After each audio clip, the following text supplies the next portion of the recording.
in the middle of a war, not in itself a proof of certain minimal ethical standards. Imagine a similar movement, say, in England when it joined the First World War. You know that Bertrand Russell was interned for his pacifism. He just opposed the war. He was not only interned, but even for decades afterwards, he had to submit his manuscripts to criticism. If you read his popular History of Western Philosophy, in the introduction he admits it and jokingly says that he was very lucky that the censor was an Oxford professor. He even gave him some very nice ideas how to make the manuscript better. So we should be aware how when leftists today complain about violations of human rights in Guantanamo and so on, the obvious counter question is, do we all not know that there are dozens of much worse places in China, Russia, other countries, and so on? The standard rightist liberal complaint that the critics of the American politics apply different standards, judging United States much harsher than other countries, misses the point, which is that what critics tend to do is to judge each country by its own standards. So what is the problem here? What is the problem with this liberal vision of rights, harassments, and so on? Is, I think, something that every intelligent anthropologist, psychoanalyst, or even a relatively intelligent social critic like Francis Fukuyama, the conservative one, is aware of. It cannot stand on its own. It is parasitic upon some preceding form of what is usually referred to as socialization.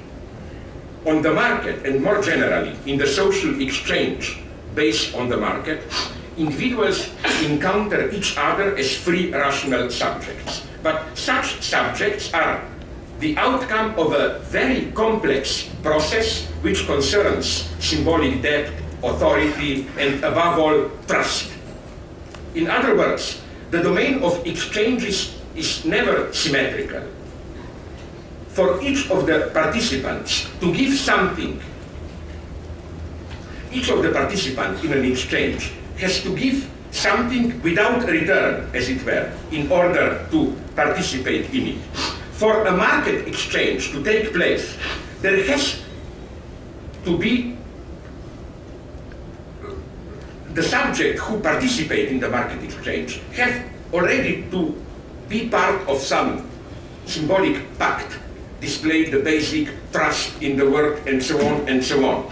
Now I come to two crucial points towards the conclusion. So what misses this liberal anthropology of we are isolated individuals, we interact, and so on? It misses first the complex social process which creates this. I think, I don't have time to go into it today, but the notion of potlatch, you know, is crucial here. I think that potlatch always precedes exchange. Something like potlatch is the base of every social life. Why? What happens in potlatch? Something very mysterious, about which there are very interesting debates going on here. You know what is potlatch? This ritualistic exchange of gifts. I organize a feast for you, sometime later you return it, you organize a feast. Now, it's easy to do the Lévi-Straussian interpretation. Claude Lévi-Strauss proposed that the secret of potlatch is not any divinity to whom you sacrifice, you establish a social link. But it doesn't explain the mystery. If this is the secret of potlatch, then why is not this secret openly stated? Why is it not simply, I give it to you, you give it to me? Why? That's the mystery. Marx knew it. The mystery is not the hidden core. The mystery is why does that core appear in this way? The mystery of potlatch is if the point is to build social link through exchange. Why is not the exchange directly asserted as exchange? Why is it masked as the succession of free gifts? The paradox of potlatch, but it appears as if now I am generous, I invite you, then you are generous and you invite me. But if we say, let's cut the crap, I give it to you, you give it to me, the point is lost. Even its punishment, its aggressivity. Crucial is also the temporal dimension. By temporal dimension, I mean that I give it to you, but only at some later time you pretend, as a free act of generosity, you give it to me. This temporality, where we always, at any moment, owe to somebody else something, this temporality creates the social link.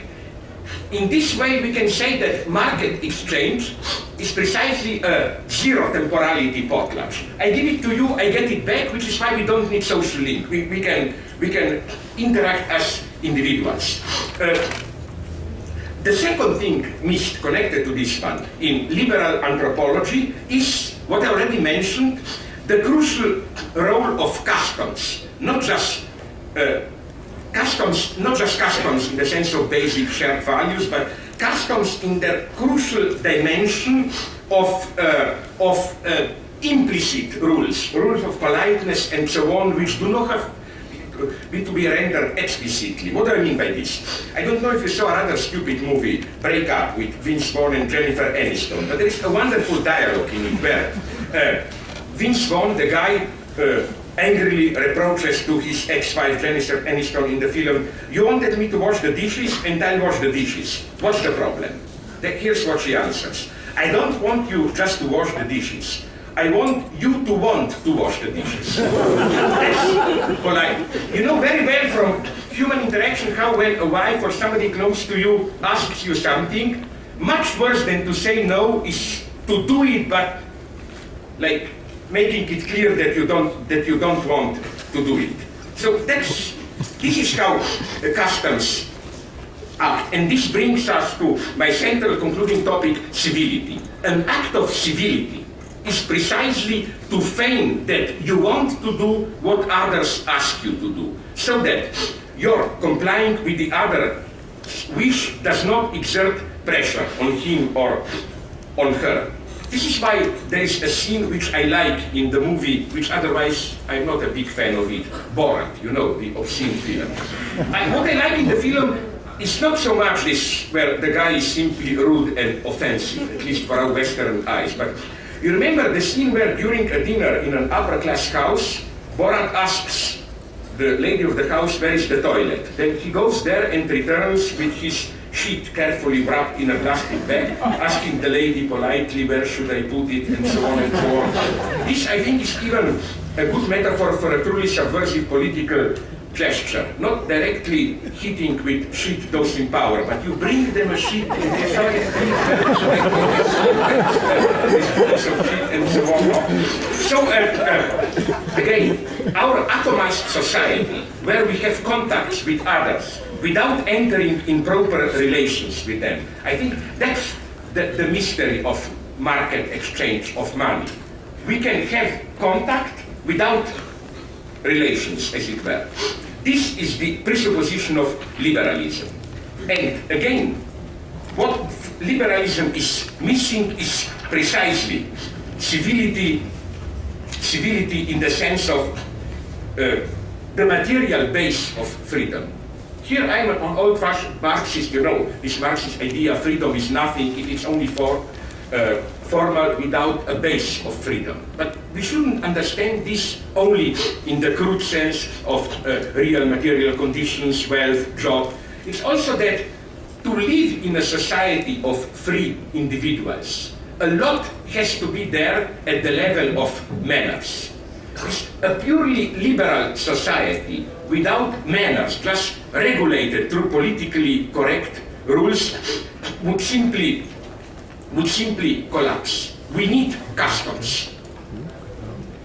Customs of feigning to do what you know, of pretending to want something that you really don't want, and so on and so on. Customs, I think, are crucial today. What do I mean by customs? I think I was talking about this already 4 years ago, so let me be very brief here.